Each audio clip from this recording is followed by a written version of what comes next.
हरे कृष्ण, श्री शिवाय नमस्तुभ्यम। आज दिनांक है 20 फरवरी और दिन है गुरुवार और आज फाल्गुन मास के कृष्ण पक्ष का 8वां दिन है। और आज आप सुनेंगे फाल्गुन मास महात्म्य के 8वें दिन की कथा। उससे पहले सुनिए भगवान शिव को समर्पित कांवड़ यात्रा की एक बहुत ही रोचक कहानी। अगर आपको ये कहानी अच्छी लगती हो तो आप बिना कहे ही वीडियो को लाइक करके कमेंट भी जरूर कर दिया करें और अगली वीडियो का इंतजार भी आप हमारे चैनल पर जरूर किया करें, क्योंकि आपको हर दिन ही एक नई कथा हमारे चैनल पर सुनने को मिलती है। हर साल ही भोले भंडारी के भक्त धार्मिक स्थलों से गंगा जल से भरी कांवड़ लेकर पैदल यात्रा करके अपने अपने घर वापस लौटते हैं। इसी सफर को कांवड़ यात्रा कहा जाता है। ऐसे ही भोलेनाथ के एक भक्त भोला राम ने सावन महीने के पहले सप्ताह हरिद्वार से जल लेकर बाबा विश्वनाथ वाराणसी की तरफ पैदल यात्रा करने का निश्चय किया। ये कांवड़ यात्रा आज तक की सबसे लंबी दूरी की यात्रा बनने वाली थी। भोला राम के इस ऐलान से आसपास के गांव में खलबली मच गई, क्योंकि भोला राम शारीरिक तौर पर बहुत ज्यादा मजबूत नहीं था, कमजोर था, लेकिन फिर भी उसने इतना बड़ा संकल्प कर लिया था कि जहां बड़े बड़े बलशाली भी घुटने टेक दें। जब भोला राम के परिवार वालों को ये बात पता चली तो उन्होंने उसे समझाने की बहुत कोशिश की कि तुम्हारे बस की नहीं है इतनी लंबी दूरी की पैदल यात्रा करना, तुम अपने संकल्प को तोड़ दो। लेकिन भोला राम का संकल्प अटूट था। उसने ठान लिया था कि अब उसका साथ चाहे कोई दे या ना दे, वो तो कांवड़ लेकर अकेला ही जाएगा। भोला राम की कांवड़ को सजाने के लिए गांव के बहुत सारे लोग वहां पर आ गए। सभी भोला राम का उत्साह बढ़ाने लगे। हालांकि भोला राम को अपने भोले भंडारी पर पूर्ण विश्वास था, इसीलिए तो वह इस विश्वास के आधार पर ही कांवड़ यात्रा के संकल्प को छोटा ही समझ रहा था। दरअसल वो पहली बार महाकाल की कांवड़ यात्रा में हिस्सा लेने जा रहा था और उसे इस बात का बिल्कुल भी अंदाजा नहीं था कि इस सफर में उसके सामने कितनी मुसीबतें आने वाली हैं। अब भोला राम अगली सुबह अपनी कांवड़ यात्रा अकेले ही प्रारंभ करता है। आसपास के गांव से बहुत सारे भक्त भोला राम को देखने पहुंचे थे, लेकिन कोई भी उसके साथ यात्रा में चलने को तैयार नहीं था, क्योंकि सभी भोला राम के संकल्प की कठिनाई को बहुत अच्छी तरह से समझ चुके थे। भोला राम अब धीरे धीरे कदम बढ़ाने लगा। भोला राम की कांवड़ बहुत भारी थी, जो उसके शारीरिक वजन से बहुत ज्यादा थी। अब वह कुछ ही दूर पैदल चला था कि महाकाल ने उसकी परीक्षा लेना शुरू कर दिया। भोला राम की कांवड़ से धीरे धीरे पानी टपकने लगा।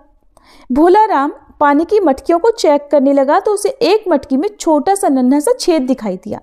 उसने उस छेद को बंद करने की बहुत कोशिश की, लेकिन उसके पास ऐसी कोई भी वस्तु नहीं थी जिससे कि उस पानी की धार को वो रोक सके। अब कुछ भी हो, वह तो भोलेनाथ का नाम लेकर आगे बढ़ने लगा। अचानक उसे रास्ते में एक मजदूर दिखाई दिया जो सड़क बनाने के काम में लगा हुआ था और वह आग के पास खड़ा होकर डामर गर्म कर रहा था। भोलेनाथ को एक उपाय सूझा।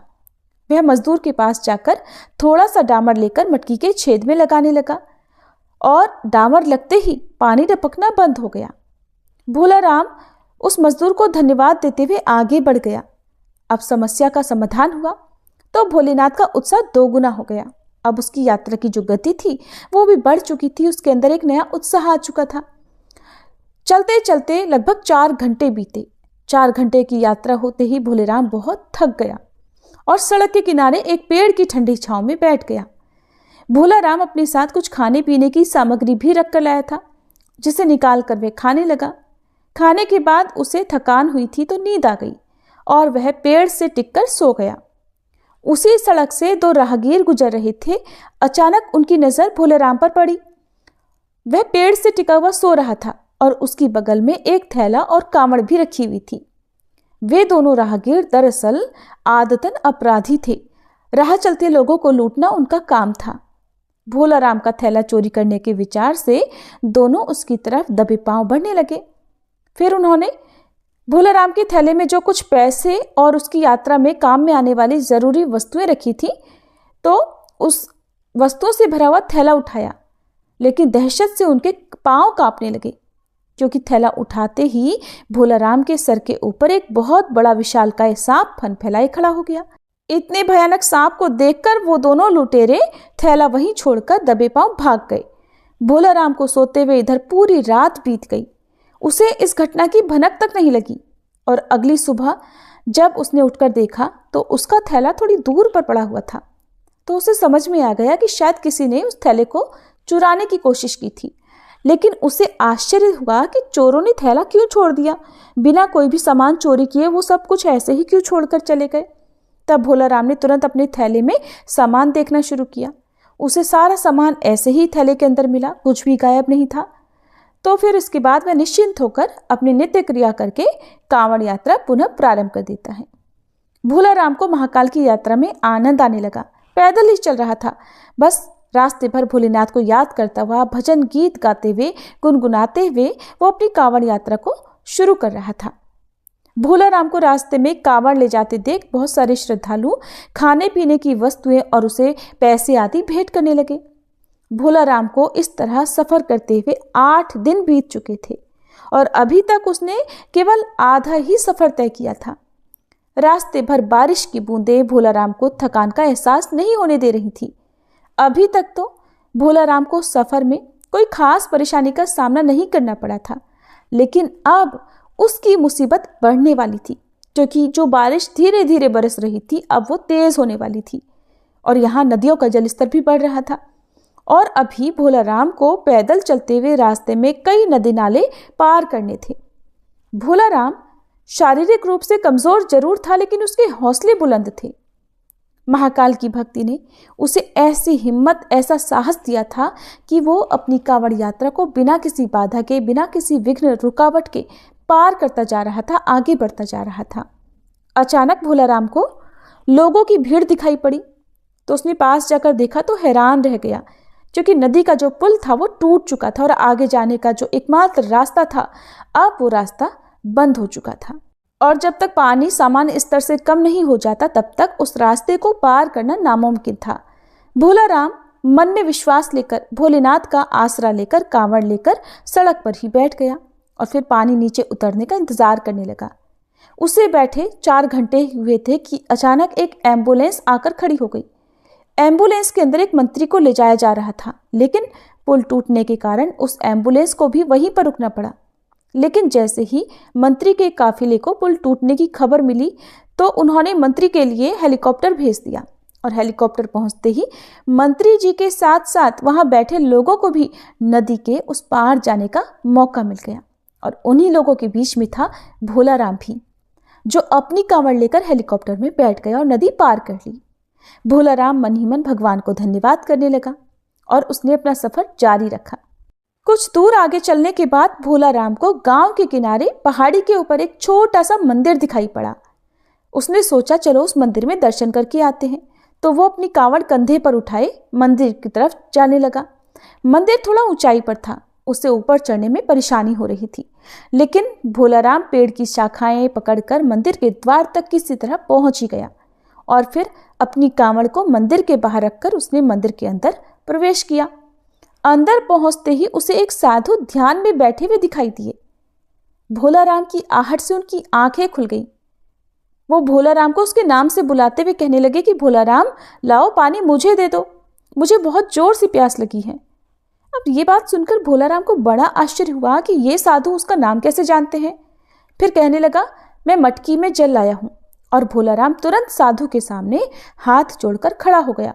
कहने लगा, बाबा आप तो अंतर्यामी लग रहे हैं, आप तो सब कुछ जानते हैं कि मैं कांवड़ के लिए पवित्र जल लेकर जा रहा हूं, जिसे मैं अपने भोलेनाथ को अर्पित करूंगा। और अगर मैंने ये आपको दे दिया तो मेरे पास वहां ले जाने के लिए कुछ भी नहीं बचेगा। और वैसे भी बाबा, रास्ते में बहुत सारा जल तो गिर चुका है, मैं क्षमा चाहूंगा, मैं आपको जल नहीं दे सकता। ऐसा कहकर भोला राम मंदिर से बाहर आ गया और अपनी कांवड़ लेकर पहाड़ के नीचे उतर गया। भोला राम कच्चे रास्ते से आगे बढ़ने लगा। थोड़ी ही दूर पर उसे एक गांव दिखाई दिया और जैसे ही वह उस गांव के नजदीक पहुंचा, वहां पर कुछ लोग बैठे हुए दिखाई दिए। सभी भोला राम को कांवड़ ले जाते देख उसके पास पहुंच गए। गांव के लोग अब भोला राम को खाने पीने की वस्तुएं भेंट करने के लिए आगे बढ़े, लेकिन भोला राम ने उन्हें सबको रोक दिया। कहने लगा, अगर आप मुझे कुछ देना ही चाहते हैं तो पीछे वहां पहाड़ी पर एक मंदिर है, वहां पर एक साधु बाबा भूखे प्यासे बैठे हैं, कृपा करके आप ये सारी सामग्री उनके पास भिजवा दीजिए। गांव के लोग भोला राम को हैरान होकर देखने लगे। कहने लगे, अरे भैया, यहाँ तो कोई पहाड़ी नहीं है, ये पूरा इलाका तो जंगली है और यहाँ पेड़ पौधे के अलावा आपको कुछ भी दिखाई नहीं देगा। जरूर आपको कोई भ्रम हुआ होगा। सुनकर भोला राम तो सोच में पड़ गया।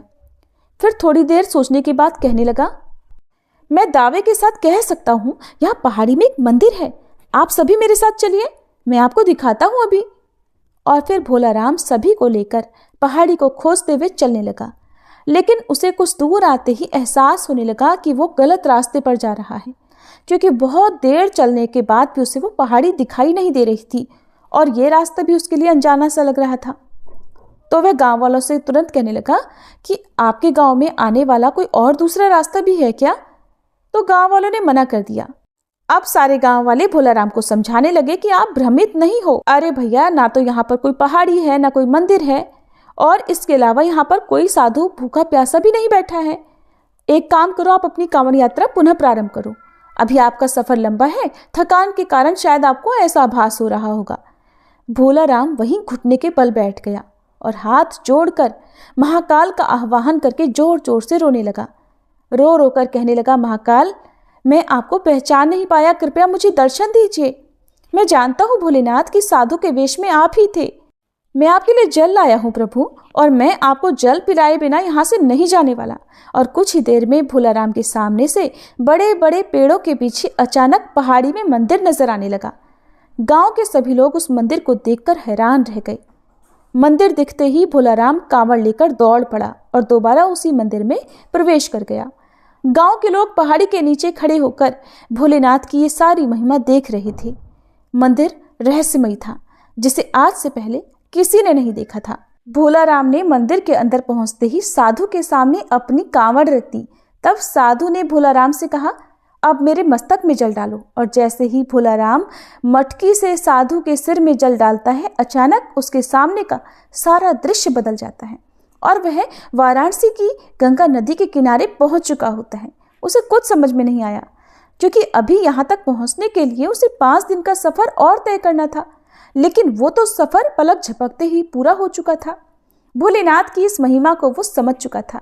ये जानकर भोला राम की आंखों में आंसू आ गए और वह गंगा नदी के किनारे भोलेनाथ के ध्यान में बैठ गया।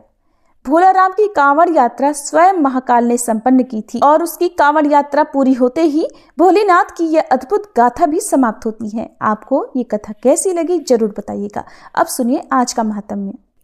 एक बार नैमिषारण्य तीर्थ में एकत्रित शौनक आदि ऋषियों में शौनक जी ने श्री सूत जी से कहा, समस्त धर्मज्ञों में श्रेष्ठ और संपूर्ण शास्त्रों की ज्ञाता है सूत जी महाराज। सभी धर्मों से रहित भयंकर कलयुग आने पर मनुष्य दुष्कर्म में प्रवृत्त होकर सभी धर्मों का त्याग कर देते हैं। उनकी आयु बहुत कम होती है। उनकी प्राण शक्ति, बल, पराक्रम, तपस्या और कर्मानुष्ठान सब कुछ क्षीण हो जाते हैं। वे सब अधर्म परायण और वेद शास्त्र से दूर हो जाते हैं। तीर्थ यात्रा, तपस्या, दान और भगवान विष्णु की भक्ति का उनमें अभाव सा हो जाता है। ऐसे शुद्र मनुष्यों का थोड़े ही प्रयास से किस प्रकार उद्धार हो सकता है, इस बारे में भी बताइए। तब श्री सूत जी बोले, महाभाग शौनक जी, तुम्हें साधुवाद है। तुम सदा दूसरों के हित में तत्पर रहते हो।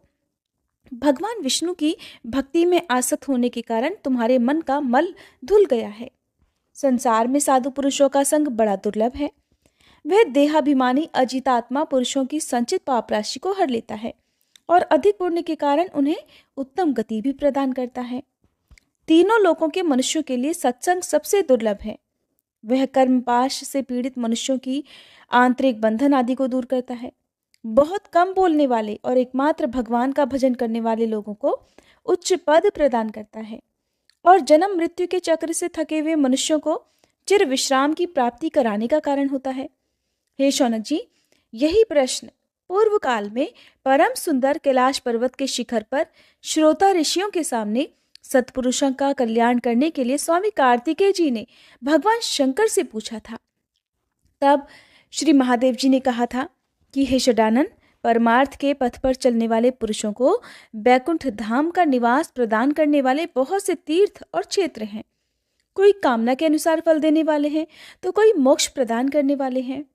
गंगा, गोदावरी, नर्मदा, ताप्ती, यमुना, क्षिप्रा, पूर्णिमयी गौतमी, कौशिकी, चंद्रभागा, सरयू, शतद्रु, पयस्विनी, गंडकी, सिंधु और सरस्वती ये सब पवित्र नदियां हैं और बार बार सेवन करने पर भोग और मोक्ष प्रदान करने वाली हैं। अयोध्या, द्वारका, काशी, मथुरा, अवंती, कुरुक्षेत्र, राम तीर्थ, कांची, पुष्कर क्षेत्र, पुरुषोत्तम क्षेत्र, वराह क्षेत्र और बद्री नामक महापुण्यमय क्षेत्र जो सब मनोरथों का साधक है, ये सभी उत्तम तीर्थ माने गए हैं। मुक्ति की एक साधन अयोध्यापुरी का विधि पूर्वक दर्शन करके मनुष्य सभी पापों से मुक्त होकर भगवान विष्णु के धाम में जाते हैं। तरह तरह से भगवान विष्णु की सेवा पूर्वक पूजन, नृत्य और कीर्तन करने वाले पुरुष घर त्याग कर श्री हरि का चिंतन करने से घर के प्रति आसक्ति और मृत्यु के पराक्रम पर विजय पा लेते हैं। द्वारका में साक्षात भगवान श्री हरि विराजमान हैं। वे अपने निवास मंदिर को कभी नहीं छोड़ते।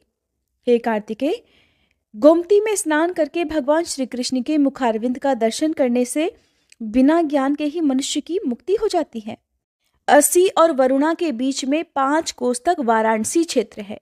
वहां मणिकर्णिका, ज्ञानवापी, विष्णुपादोदक और पंचनद कुंड अर्थात पंचगंगा में स्नान करके मनुष्य पुनः माता के स्तनों का दूध नहीं पीता है। तब जब महादेव जी कार्तिकेय जी से कहते हैं कि ये जो पंचगंगा में स्नान करके मनुष्य पुनः माता के स्तनों का दूध नहीं पीता है, किसी प्रसंग से भी काशी में विश्वनाथ जी का दर्शन करके मनुष्य को जन्म मृत्यु रहित मुक्ति प्राप्त हो जाती है। कार्तिकेय, तपस्या और उपवास में लगा हुआ मनुष्य मथुरापुरी में जन्म स्थान पर जाकर सभी पापों से मुक्त हो जाता है। विश्राम तीर्थ में विधि पूर्वक स्नान करके तिल सहित जल से तर्पण करे तो मनुष्य अपने पितरों का नरक से उद्धार करके खुद भी विष्णु लोक को जाता है। अवंतीपुरी में विशाख मास आने पर मनुष्य क्षिप्रा नदी के जल में विधि पूर्वक स्नान करके कोटि तीर्थ में गोता लगाए और श्रेष्ठ ब्राह्मणों को भोजन कराकर महाकालेश्वर शिव जी का दर्शन करे तो सभी पापों से मुक्त हो जाता है। कुरुक्षेत्र और राम तीर्थ में सूर्य ग्रहण के अवसर पर यथाशक्ति स्वर्ण दान करने से मनुष्य मोक्ष का भागी होता है। हरि क्षेत्र में पादोदक तीर्थ के जल में स्नान करके श्री हरि का दर्शन करने से पुरुष सभी पापों से मुक्त होकर भगवान विष्णु के साथ आनंद भोगता है। विष्णु कांची में साक्षात भगवान विष्णु और शिव कांची में साक्षात भगवान शिव निवास करते हैं। दोनों में कोई भेद न होने के कारण दोनों की ही भक्ति से मुक्ति हाथ में आ जाती है। भगवान विष्णु का बद्री नामक क्षेत्र तीनों लोकों में अत्यंत दुर्लभ है। उसके स्मरण मात्र से महापातकी मनुष्य भी तत्काल पाप रहित होकर मृत्यु के बाद मोक्ष के भागी होते हैं। स्वर्ग, पृथ्वी और रसातल में बहुत सारे तीर्थ हैं, परंतु बद्री तीर्थ के समान दूसरा कोई तीर्थ न हुआ है और न होगा। कार्तिकेय, तप, योग और समाधि से तथा संपूर्ण तीर्थों में स्नान करने से जो फल मिलता है वह बद्री क्षेत्र के भलीभांति दर्शन करने मात्र से ही मिल जाता है। तब स्कंद भगवान ने पूछा कि हे प्रभु, ये क्षेत्र कैसे उत्पन्न हुआ? किन लोगों ने इसका सेवन अर्थात दर्शन किया है और इस क्षेत्र के अधिपति कौन है? ये सब बातें भी मुझे विस्तार पूर्वक बताइए। तब भगवान शिव इस प्रकार कहने लगे कि कार्तिकेय, ये बद्री क्षेत्र अनादि सिद्ध है। जैसे वेद भगवान के शरीर है उसी प्रकार ये भी है और इस क्षेत्र के अधिपति साक्षात भगवान नारायण हैं। नारद आदि महर्षियों ने इस तीर्थ का दर्शन किया है, सेवन किया है। काशी में श्री पर्वत के शिखर पर और कैलाश में पार्वती सहित मेरी जैसी प्रीति है उससे अनंत गुनी अधिक बद्री क्षेत्र में है। अन्य तीर्थों में अपने धर्म का विधि पूर्वक पालन करते हुए मनुष्य यदि मृत्यु को प्राप्त होता है तो उसे मुक्ति मिल जाती है, लेकिन बद्री क्षेत्र के दर्शन मात्र से ही मुक्ति मनुष्य के हाथ में आ जाती है। जहाँ भगवान नारायण के चरणों का सानिध्य है, जहाँ साक्षात अग्निदेव का निवास है और केदार रूप से मेरा लिंग प्रतिष्ठित है, वह सब बद्री क्षेत्र के अंतर्गत है। केदार के दर्शन, स्पर्श और भक्ति भाव से पूजन करने पर कोटि कोटि जन्मों का पाप तुरंत ही भस्म हो जाता है। उस क्षेत्र में विशेषतः मैं अपनी सभी कलाओं से स्थित रहता हूँ। पूर्व काल में नैष्ठिक ब्रह्मचर्य का पालन करने वाले ऋषियों का समुदाय प्रयाग में एकत्र हुआ था, जहाँ भगवती गंगा यमुना के साथ मिली है और जहाँ त्रिभुवन विख्यात दशाश्वमेध नामक तीर्थ है। वहीं पर भगवान अग्निदेव ने ऋषियों के आगे उपस्थित होकर बड़े विनीत भाव से पूछा कि आप लोगों की एक दृष्टि और एक ज्ञान है। आप सभी ब्रह्मवेत्ताओं में श्रेष्ठ, दीनों के लिए करुणा से भरे हुए और आर्द्र हृदय और दयालु हैं। आप लोगों को यहाँ उपस्थित हुआ देखकर मैं पूछता हूँ कि सब प्रकार की दूषित वस्तुओं के भक्षण जनक पाप से, अर्थात जो वस्तुएं खाने योग्य नहीं है उन्हें भी खाने से जो पाप लगता है उससे मेरा अंतःकरण लिप्त हो गया है। ब्रह्मज्ञानियों, बताइए मेरा उद्धार कैसे होगा। इतने में ही सभी मुनियों में श्रेष्ठ व्यास जी गंगा में स्नान करके वहां आ पहुंचे और इस प्रकार कहने लगे कि अग्निदेव, आपके सर्वभक्षण रूप पाप की निवृत्ति के लिए एक श्रेष्ठ उपाय है। आप बद्री क्षेत्र की शरण लीजिए, जहां देवताओं के देवता साक्षात भगवान जनार्दन विद्यमान हैं, जो कि सभी के पापों का नाश करने वाले हैं। वहां गंगा जी के जल में स्नान करके भगवान की परिक्रमा और दंडवत प्रणाम करने से सभी पाप नष्ट हो जाते हैं। तब अग्निदेव उत्तर दिशा की ओर मुंह करके गंधमादन पर्वत पर आए और बद्री तीर्थ में पहुंचकर गंगा जी के जल में स्नान करके भगवान नारायण के आश्रम पर गए। वहां भगवान को प्रणाम करके उन्होंने भक्तिपूर्वक स्तुति की कि जो विशुद्ध विज्ञान घन स्वरूप पुराण पुरुष सनातन प्रजापतियों के पति, सबके गुरु, एक होते हुए भी अनेक रूपों को धारण करने वाले और संपूर्ण जगत के एकमात्र स्वामी हैं, शेष नाग की शैया पर शयन करने वाले उन शुद्ध बुद्धि नारायण को मैं नमस्कार करता हूँ, जो अपनी मायामयी शक्ति का आश्रय लेकर संसार की सृष्टि करने के उद्देश्य से रजोगुण से युक्त ब्रह्मा जी का रूप धारण करते हैं, सत्व गुण से युक्त होकर इस जगत की रक्षा में कारण बनते हैं और तमोगुण से संयुक्त होकर इस विश्व के भयंकर संहारकारी रुद्र बने हुए हैं। उन त्रिविध रूपधारी भगवान की मैं स्तुति करता हूँ।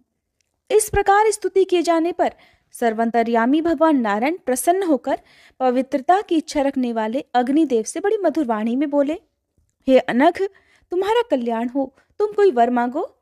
मैं तुम्हें वर देने के लिए ही आया हूँ और तुम्हारी इस स्तुति और विनय से बहुत प्रसन्न हूँ। तब अग्निदेव बोले कि प्रभु, मैं जिस उद्देश्य से आया हूँ वो सब आपको पता है, फिर भी कहता हूँ, और इस रूप में आप जगदीश्वर की आज्ञा का पालन भी करता हूँ। प्रभु, मुझे तो सर्वभक्षी होना पड़ता है, किंतु मेरे इस दोष का निवारण कैसा हो, ये सोचकर मुझे अत्यंत भय हो रहा है। तब भगवान नारायण कहने लगे कि इस क्षेत्र का दर्शन करने मात्र से किसी भी प्राणी का कोई भी पाप शेष नहीं रह जाता। मेरी कृपा से तुम में कभी पाप का संपर्क ही नहीं होगा। तब से लेकर सभी दोषों से रहित भूतात्मा अग्निदेव यहाँ पर अपनी कला से विराजमान है। जो प्रातःकाल उठकर पवित्र भाव से इस प्रसंग को सुनता और सुनाता है, वह निश्चय ही अग्नि तीर्थ में स्नान करने का फल प्राप्त करता है। जय भोलेनाथ। आज के अध्याय में बस इतना ही। इसके आगे की कथा आप सभी आने वाले अध्याय में जरूर सुनिएगा।